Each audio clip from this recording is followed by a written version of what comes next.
আহা মনরা কাটে না, বুকের যাতনা বুঝে না। আহা মনরা কাটে না, বুকের যাতনা বোঝে না। আহা মন। গোপাল দাদা, সর্বনাশ হয়ে গেল, আমার সব চলে গেল, মাথা গোজার স্থানটুকু আর থাকবে না। আরে না কেঁদে আমাকে একটু বুঝিয়ে বলো দেখি। মন্ত্রীমশাই নজর পড়েছে আমাদের 7 ঘরের ওপর। আমরা 7 পুরুষ ধরে আছি, মহারাজকে কর দি, তবু কেন আমাদের ওখান থেকে হাঁটিয়ে দেবে? আরে আরে তুই অর্ধেক বলে আবার কেঁদে ওঠে। আহা পুরো কথাটা বলো না, না হলে আমি বুঝবো কি করে? গোপাল দাদা, আজ বটা ঘটা এসেছিল রাজমিস্ত্রি নিয়ে। সর্দার রাজমিস্ত্রি এসে মাপজোক করতে লাগলো। বটা ঘটা বলে আমাদের ঘর মাসখানেকের মধ্যেই ভাঙা হবে। আমরা কোথায় যাবো গোপাল দাদা, বলো আমরা কোথায় যাবো, বলো গোপাল দাদা। আরে আরে কেঁদো না কেঁদো না, আমাকে মহারাজের সাথে কথা বলতে দাও। সন্ধেবেলায় যখন কেউ থাকবে না, আমি মহারাজের সাথে কথা বলবো। আমি ভালো করে বিষয়টা বুঝে নিই আগে। কেঁদো না কেঁদো না, আরে আমি থাকতে তোমাদের কোনো বিপদ হতে দেব না। সেই একজন তো মহারাজের খুব প্রিয়, সে তো যাবার নয়। তাহলে আরে তার খবরই তো এনেছি মন্ত্রীমশাই। আপনার এই মারাত্মক বুকের ব্যথার চিরবিদায় হবে। মানে বলো বলো, শিগগির বলো। গোপাল একেবারে গেছে মন্ত্রীমশাই, একেবারে নিজের কানে শুনে এলাম। আরে বাবা, পণ্ডিত মশাই ভালো কথা একটু না থেমে বলতে পারেন না? অনিত বলো, তুমি নিজের কানে কি শুনে এত উত্তেজিত হয়ে আমাকে বলতেলে? মহারাজ গোপালকে রাজসভা থেকে তাড়িয়ে দিয়েছে, আমি নিজের কানে শুনে এলাম। তাই? এই কি হলো কি? কেমন করে হলো? সব বিস্তারিত জানাও। থেমে থেকো না পণ্ডিত, থেমে থেকো না। রাজপ্রাসাদের বারান্দা দিয়ে যাচ্ছি, হঠাৎ কানে এলো গোপালের গলা। গোপাল মহারাজকে খুব উঁচু গলায় বলছে, আপনার এই কথা খুব ভুল, মানা যায় না। আমি দাঁড়িয়ে পড়লাম। গোপালের এত সাহস, মহারাজের মুখের উপর এভাবে কথা বলে। আমি ভেজানোর দরজার মধ্যে দিয়ে ঘরের ভেতরে দেখলাম। মহারাজ আপনি রাজা, আপনি এই কথা কি করে বলতে পারেন? এটা অন্যায় মহারাজ। তোমার তোমার এত বড় সাহস, তুমি আমার সামনে দাঁড়িয়ে আমার মুখের উপর কথা বলো? তোমার স্পর্ধা দেখে আমি আশ্চর্য হয়ে যাচ্ছি। আমি দিন দরিদ্র একজন মানুষ, কিন্তু আমার মেরুদণ্ডটা সোজা মহারাজ। গোপাল, শোনো শোনো, তুমি আমার খুব প্রিয় বলে তুমি আমাকে এইভাবে কথা বলতে পারো না। তোমার এই অপরাধের জন্য তোমাকে আমি কঠিন শাস্তি দিতে পারতাম, কারাগারে নিক্ষেপ করতে পারতাম, কিন্তু সেটা করছি না। শুধু শুধু তোমাকে আমি আমার রাজসভা থেকে বরখাস্ত করলাম। কাল থেকে এই রাজসভায় তোমার মুখ যেন আমায় আর দেখতে না হয়। আরে বাবা, এই খবরটা তো এক্ষুনি মন্ত্রীমশাইকে দিতে হয়। ওই কথা শুনে নিজেকে স্থির রাখতে পারিনি। কি মন্ত্রীমশাই, গেল আপনার বুকের ব্যথা? রাজবৈদ্য, একটা চিমটি কার্টুন তো দেখি। কেন? আরে আমি দিয়ে আছি না ঘুমিয়ে স্বপ্ন দেখছি, সেটা জানতে হবে তো, তাই বলছি। এত ভালো খবর তো আসে না। না না মন্ত্রীমশাই, আপনি স্বপ্ন দেখছেন না, সুন্দর বাস্তবের মাটিতে দাঁড়িয়ে আছেন। কি নিয়ে লাগলো সেটা তো জানা গেল না। না, এ তো জানা যায়নি। কাল রাজসভায় জেনে নেবেন মন্ত্রীমশাই। মন্ত্রীমশাই এত সুসংবাদ পেলেন, এবার তো গিন্নিমার হাতের রান্না খাওয়াতে হবে। ভোজ কবে খাওয়াবেন? আসছে রবিবার মধ্যাহ্ন ভোজনের আমন্ত্রণ রইল। কেমন, ঠিক আছে? ঠিক ঠিক আছে, আছে। ঠিক আছে।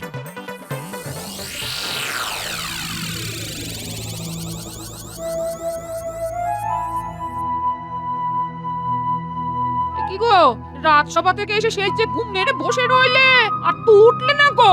এ ওঠো না, হাত মুখ ধোও। শোনো গিন্নি, কয়েকদিন আমরা দূরে কোনো নির্জন গ্রামে চলে যাব। জামা কাপড় গুছিয়ে নাও, ওই পূব গাঁয়ে যাব। ওখানে আমাকে কেউ দেখেনি, আমার নাম শুনেছে। ওখানে আমরা এখন থেকে থাকবো। এখানে থাকবো না? না, সে কি? মহারাজ আমাকে বরখাস্ত করেছেন। ও মা গো, কি হবে গো? কি খাবো গো? কয়েকদিন নয় প্রকৃতির হাওয়া খেয়ে কাটাবো। নাকি কান্না থামাও তো। কাজ চলে গেলে খাবো কি? কেন, আমাদের পৈতৃক পেশায় চলে যাব? কাজ জানি, না খাইয়ে রাখবো না। হ্যাঁ, কি হয়েছে জানতে পারি? নিশ্চয়ই পারো, তবে এখন নয়, পরে। এখন শুধু বোঁচকা বুচকি নিয়ে দুগ্গা বলে সকাল হতেই বেরিয়ে পড়বো। কোথায় যাবো? এই কৃষ্ণনগর থেকে দূরে, যেখানে আমাকে কেউ চেনে না, ওখানে কিছুদিন থাকবো। কিছুদিন মানে? তারপর কোথায় যাবো? তার পরের কথা পরে ভাবা যাবে গিন্নি। নাও নাও নাও গিন্নি, তাড়াতাড়ি বোঁচকা বুচকি গোছাও, তারপর একটু গড়িয়ে নাও। সকাল সকাল বেরোবো, বুঝলে? তোমার মনটা কি এখন একটু ভালো হয়েছে? আর মন, মনেরও সহ্যের একটা সীমা আছে। ভাঁড়েরও দুঃখ হয় গিন্নি, ভাঁড়েরও মন খারাপ হয়।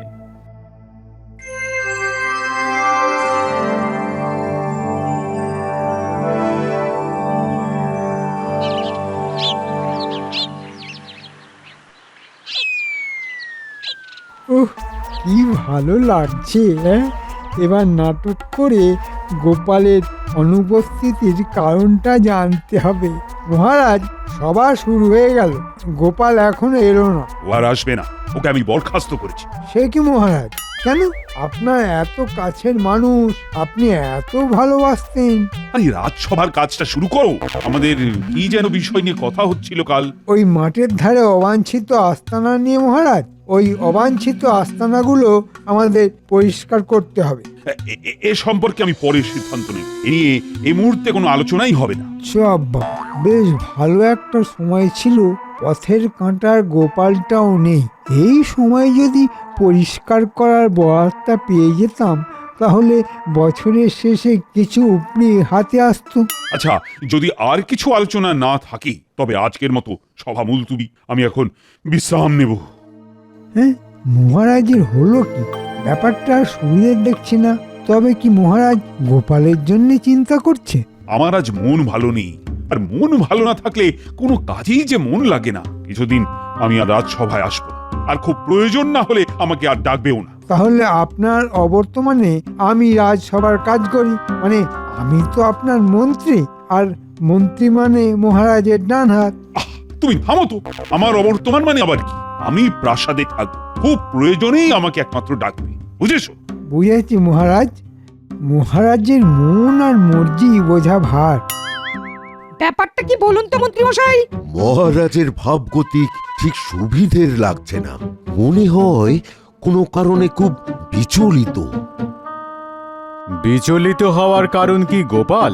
ঘুরে ফিরে সেই গোপাল চলে গিয়েও ছায়া রেখে যায়, কিছুতেই যায় না। মন্ত্রীমশাই বলি কি, একদম চিন্তা করবেন না। প্রথম মহারাজের একটু ওই রকম দুঃখ দুঃখ ভাব থাকবে, তারপর ঠিক হয়ে যাবে। এটা আমার গণনা বলছে। তোমার গণনা আর কি কি বলছে রাজ্যোতিষী? আমার ব্যাপারে তুমি কিছু আগাম জানাতে পারো? আপনার এখন খুব ভালো সময়, যেখানে হাত দেবেন সেখানেই সোনা ফলবে। কিন্তু সোনা তো ফললো না, মহারাজ তো ধমক দিলেন। আরে আমি তো এই মাত্র গণনা করলাম, ঠিক এই মুহূর্ত থেকে আপনার শুভক্ষণ শুরু হবে। কাল থেকে দেখবেন আপনার ভাগ্য আপনাকে কোথায় নিয়ে যায়, দেখবেন। বলছো? বুকটা খুব হালকা লাগছে। তাহলে কাল থেকে আমার ভাগ্যের তবলা ঠিকঠাক বাজবে বলছো? একদম তালে বাজবে।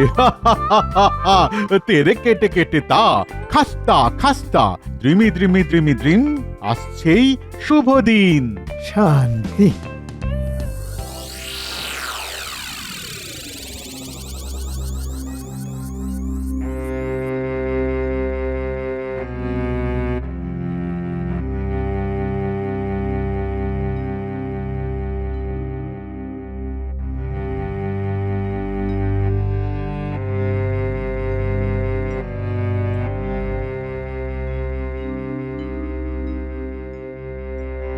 মহারাজ, বলো বলো মহারানী। আপনাকে একটা কথা জিজ্ঞেস করব? তা এত সংশয় নিয়ে প্রশ্ন করছো কেন? যা জিজ্ঞেস করবে নির্ভয় জিজ্ঞেস করো। গোপালকে কি আপনি আপনার সভা থেকে বহিষ্কার করেছেন? হ্যাঁ, করেছি। কিন্তু কেন মহারাজ? গোপালের অপরাধ? গোপাল আমার সাথে তর্ক করেছে। ঘটনাটা কি আমাকে বলা যাবে মহারাজ? মহারানী, সেদিন রাজসভায় মন্ত্রী একটা প্রস্তাব এনেছে, গোপাল সেদিন ছিল না। মহারাজ, আমাদের রাজ্যের মধ্যে মাঠের ধারে যে অবাঞ্ছিত আস্তানাগুলো বংশ পরম্পরায় রয়েছে, সেগুলোকে ভেঙে ওখানে বেশ সাজানো গোছানো বাজার করলে ভালো হয়। তাতে আমাদের রাজস্ব বাড়বে, রাজকোষে অর্থ আসবে। খুব ভালো প্রস্তাব মহারাজ। তাতে আমাদের রাজ্যের সৌন্দর্য বাড়বে। মন্ত্রী মশাইয়ের প্রস্তাবকে আমি পূর্ণ সমর্থন দিলাম। বিজ্ঞানী, তুমি চুপ কেন? তোমার কি প্রস্তাবটা ভালো লাগেনি? না মহারাজ, প্রস্তাবটা ভালো, তাতে সন্দেহ নেই, কিন্তু একটা কথা আছে মহারাজ। এর মধ্যে তুমি আবার গোপালের মতো কিন্তু খুঁজে পেলে? না না না না না, তুমি বলো বিজ্ঞানী। আর তোমার যেন কোথাও খটকা লাগছে বলে মনে হচ্ছে। মানে যারা ওখানে এতদিন ধরে আছে তারা যাবে কোথায়? মানে তাদের তো পুনর্বাসন দিতে হবে মহারাজ। কেন?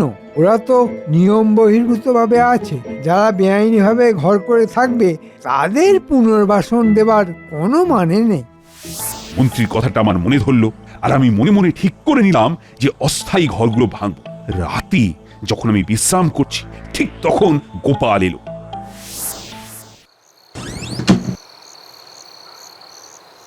মহারাজ, এ কি গোপাল, কি ব্যাপার? তুমি এত রাতে এলে?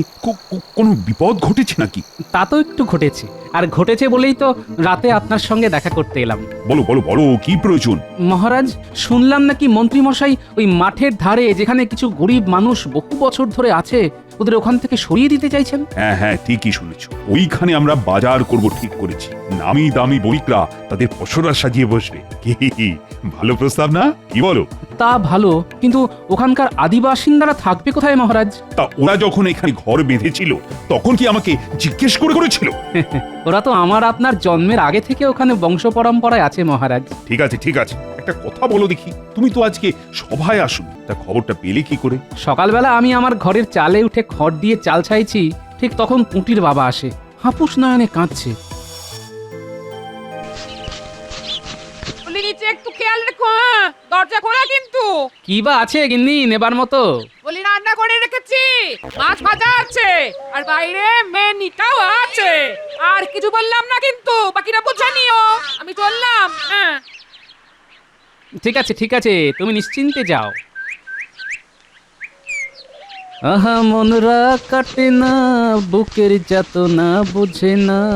আহা মনরা কাটে না, বুকের যাতনা বুঝে না। আহা মন। গোপাল দাদা, সর্বনাশ হয়ে গেল, আমার সব চলে গেল, মাথা গোজার স্থানটুকু আর থাকবে না। আরে না কেঁদে আমাকে একটু বুঝিয়ে বলো দেখি। মন্ত্রীমশাই নজর পড়েছে আমাদের 7 ঘরের ওপর। আমরা 7 পুরুষ ধরে আছি, মহারাজকে কর দিই, তবু কেন আমাদের ওখান থেকে হাঁটিয়ে দেবে? আরে তুই অর্ধেক বলে আবার কেঁদে ওঠে। আহা পুরো কথাটা বলো না, না হলে আমি বুঝবো কি করে? গোপাল দাদা, আজ বটা ঘটা এসেছিল রাজমিস্ত্রি নিয়ে। সর্দার রাজমিস্ত্রি এসে মাপজোক করতে লাগলো।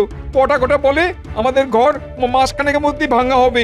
আমরা কোথায় যাবো গোপাল দাদা, বলো আমরা কোথায় যাবো, বলো গোপাল দাদা। আরে কেঁদো না, আমাকে মহারাজের সাথে কথা বলতে দাও। সন্ধেবেলায় যখন কেউ থাকবে না, আমি মহারাজের সাথে কথা বলবো। আমি ভালো করে বিষয়টা বুঝে নিই আগে। কেঁদো না। আরে আমি থাকতে তোমাদের কোনো বিপদ হতে দেব না। ওরা কি করবে মহারাজ? ওদের আমি কথা দিয়েছি। কথা দেবার মালিক কি তুমি? না মহারাজ, কথা দেবার মালিক আপনি। আমি শুধু আমার কথাটা আপনার কাছে নিবেদন করলাম। ওদের মাথার উপর ছাদটা বানিয়ে দিন মহারাজ। যারা অবাঞ্ছিত তাদের দায়িত্ব আমার নয়, ওদের মাথা গোজার দায়িত্ব ওদেরকেই নিতে হবে। মহারাজ আপনি রাজা। গোপাল, তোমার মুখ যেন আমার না দেখতে হয়। ঠিক আছে মহারাজ, কাল থেকে আপনার রাজসভায় আসবো না, আপনাকে আমার মুখও দেখাবো না। কিন্তু আমার বিশ্বাস আপনি পরে এই ব্যাপারটা নিয়ে মনে কষ্ট পাবেন মহারাজ। চললাম। আমি সত্যিই খুব ধর্ম সংকটে পড়েছি গোপালকে ওইভাবে বরখাস্ত করে। গোপালের কথাটাও তো আবার ফেলে দেবার নয়, আবার মন্ত্রী যে কথাটা বলেছে সেটাও যে খারাপ বলেছে সেটা বলবো না। কৃষ্ণনগরের সৌন্দর্যের জন্য ওখানটা তো সুসজ্জিত বাজার করাটাও খুব জরুরি। আপনার মন কি বলছে মহারাজ? গোপালকে পুনরায় সভায় আনতে, এবং আমি চাই একটা সুন্দর পরিসমাপ্তি। তাহলে লোক পাঠিয়ে গোপালকে বলুন কাল থেকে রাজসভায় আসতে। পেয়াদা পাঠিয়েছিলাম, তারা এসে খবর দিয়েছে যে ঘরে তালা দেওয়া, গোপালকে নাকি কোথাও পাওয়া যাচ্ছে না। যে ধরা দিতে চায় না তাকে ধরবো কি করে বলো তো? তবে আমার বিশ্বাস গোপাল এমন কোনো এক জায়গায় গেছে যেখানে গোপালকে কেউ চেনে না। সম্পূর্ণ অজানা অচেনা জায়গায় গোপাল নিজেকে আত্মগোপন করে রেখেছে। মহারাজ, একটা উপায় আছে, গোপালকে বুদ্ধি দিয়ে ফিরিয়ে আনতে হবে। এমন কিছু করতে হবে যার সমাধান গোপাল ছাড়া আর কেউ করতে পারবে না। আচ্ছা, এমন কোনো উপায় কি আছে মহারানী, যাতে করে গোপালকে আবার ফিরে পেতে পারি? আছে মহারাজ, আছে।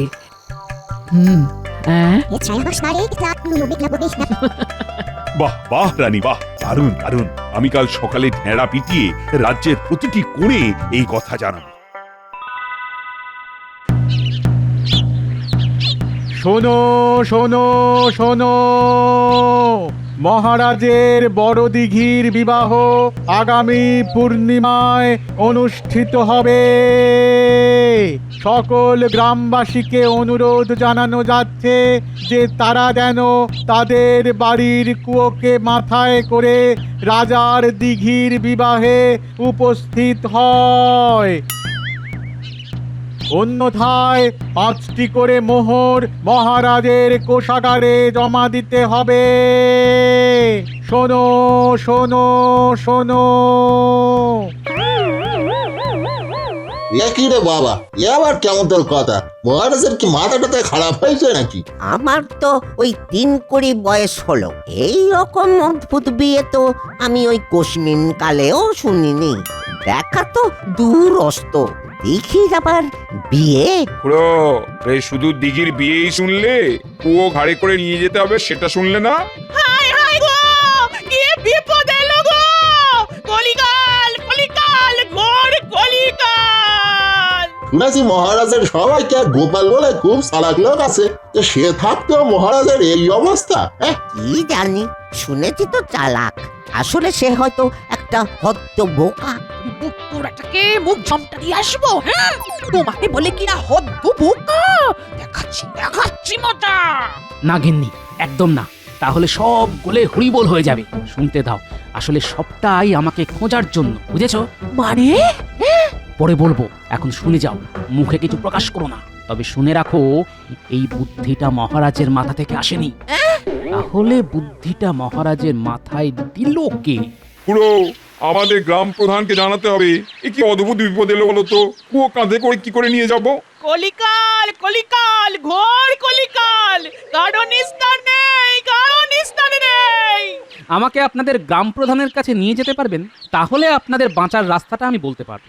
আপনি কে মশাই? হ্যাঁ, আপনি কে? কোত্থেকে আসছেন? আমি আসছি অজানা দেশ থেকে। কোথা থেকে? আমরা আসছি সেই অজানি দেশ থেকে। আমার নাম না জানি কি, আর ইনি হলেন আমার তিনি, নাম হ্যাঁ জানি। আমার কাছে আছে আপনাদের বাঁচার রাস্তা। বাবা, ও জানি দেশ থেকে না জানি আর হ্যাঁ জানি, এরকম বিচিত্র নাম এই প্রথম শুনলাম বাবা। অনেক কিছুই তো প্রথম শুনলাম। মাথায় করে কুয়ো নিয়ে যাওয়ার কথা আগে শুনেছিলেন? সত্যি শুনিনি। কি বলো খুড়ো? আহা, বললাম তো, আমার এত বয়সে ওই দিঘির বিয়ের কথাও শুনিনি, আর কুয়ো কাঁধে নেমন্তন্ন খাবার কথাও শুনিনি। আবার আপনি দিলেন আর এক ঝটকা, না জানি দেশ আর না জানি আপনার নাম, আর আপনার পরিবারের নাম হ্যাঁ জানি। ঘোর কলিকাল, ঘোর কলিকাল! হ্যাঁ, আমাদের দেশের মানুষদের নামগুলো এইরকম। না জানি, হ্যাঁ জানি, সব জানি, কিছু জানি। ছাড়ুন সব কথা। এখন আমাকে আপনাদের গ্রাম প্রধানের কাছে নিয়ে চলুন, যদি বাঁচতে চান। হ্যাঁ, চলুন।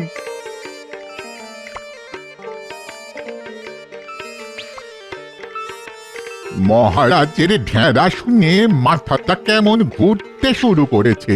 কুয়ো কাঁধে করে দিঘির বিয়ে খেতে যাবার মতো অসম্ভব কথা মহারাজের মাথায় এলো কি করে? আপনার সাথে এই ব্যাপারে কথা আছে গ্রাম প্রধান। আপনি কে? আপনাকে তো এই গ্রামে আগে দেখিনি। আমি অনেক দূর থেকে আসছি, সেই 3 নয়ের মাঠ পেরিয়ে 3-10 রাজ্যের অজানি দেশ থেকে। আমার নাম না জানি কি, আর ইনি হলেন আমার পরিবার, নাম হ্যাঁ জানি। আমি এসেছি আপনাদের এই ভয়ঙ্কর সমস্যা থেকে উদ্ধার করতে। মানে মহারাজের দিঘির বিয়ে? হ্যাঁ গ্রাম প্রধান, আপনি যাবেন মহারাজের কাছে গ্রামের কিছু মানুষকে নিয়ে, বলবেন মহারাজ মহারাজ, আমরা আসছি পূব গাঁ থেকে। আপনার নিমন্ত্রণ আমরা স্বীকার করলাম মহারাজ। কিন্তু শর্ত জানো তো? জানি মহারাজ, জানি। আমাদেরও একটা শর্ত আছে মহারাজ। আচ্ছা বেয়াদব তো তোমরা, মহারাজকে শর্ত দাও। মন্ত্রী, ও তুমি বুঝবে না। নাও নাও নাও, শিগগির তোমাদের শর্ত বলো। শিগগির বলো, আমি তোমাদের শর্ত শুনতে চাই। মহারাজ, আমাদের শর্ত হলো, আমাদের কুয়োগুলো খুব ধরেছে যে যার বিয়ে সেই আপনার দিঘি যেন তাদের এসে নিমন্ত্রণটা করে যায়। ওই ভেড়াওয়ালার নিমন্ত্রণ সে নেবে না, দিঘিকে আসতে হবে আমাদের পূব গাঁয়ে। তাই এই শর্তটা কে শিখিয়েছে? গ্রাম প্রধান? এটা তো তোমার বুদ্ধি নয় বাবা, কে শিখিয়েছে? কে আর শেখাবে? আমার শত্রু ছাড়া ভালো লাগে না। রাজ্যতীষীর গণনা কিছুতেই মেলে না।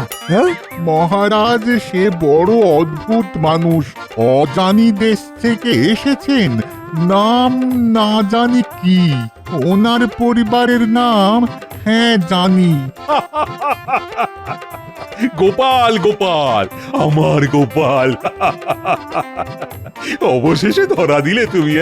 ও প্রধান, তোমাদের কাছে যে মানুষটা গেছে না, ওই না জানি না কি নাম বললে না, ও আসলে আমার সবার সবচেয়ে বুদ্ধিমান মানুষ, গোপাল, গোপাল ভাঁড়। প্রধান প্রধান তুমি লোক পাঠাও, গোপালকে সসম্মানে নিয়ে আসো। আর তোমাদের পুবগায়ের প্রতিটি লোকের কাল এই প্রাসাদে নিমন্ত্রণ। মন্ত্রী, আয়োজনের দায়িত্ব কিন্তু তোমার। দেখো নিমন্ত্রিতরা যেন অসম্মানিত না হয়। আটা ঘায়ে নুনের ছিটে, হ্যাঁ? আয়োজনের ত্রুটি হবে না মহারাজ।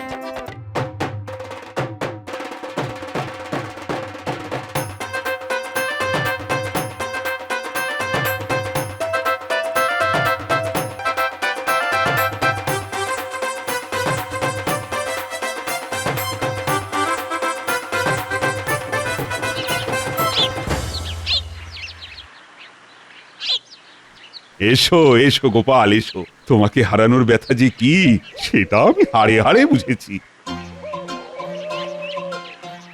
প্রণাম নয়, বুকে এসো গোপাল, বুকে। আর রানী, তোমার বুদ্ধিতে কিন্তু আমি গোপালকে আবার ফিরে পেলাম। গোপাল আবার প্রমাণ হলো জল ছাড়া মাছ, আর গোপাল ছাড়া মহারাজ হয় না, হতেও পারে না। রানীমা, এবার যে আপনি সবাইকে ছাপিয়ে গেছেন, আপনাকে প্রণাম। রানীমার বুদ্ধিতেই আমার সিদ্ধি লাভ। আমি ঘোষণা করলাম আমাদের নতুন বাজারও হবে, আর তার সাথে ওদের মাথার ওপর পাকা ছাদও হবে। বুদ্ধি বটে গোপালের, সব কিছু ঠিক আদায় করেই ছাড়লো।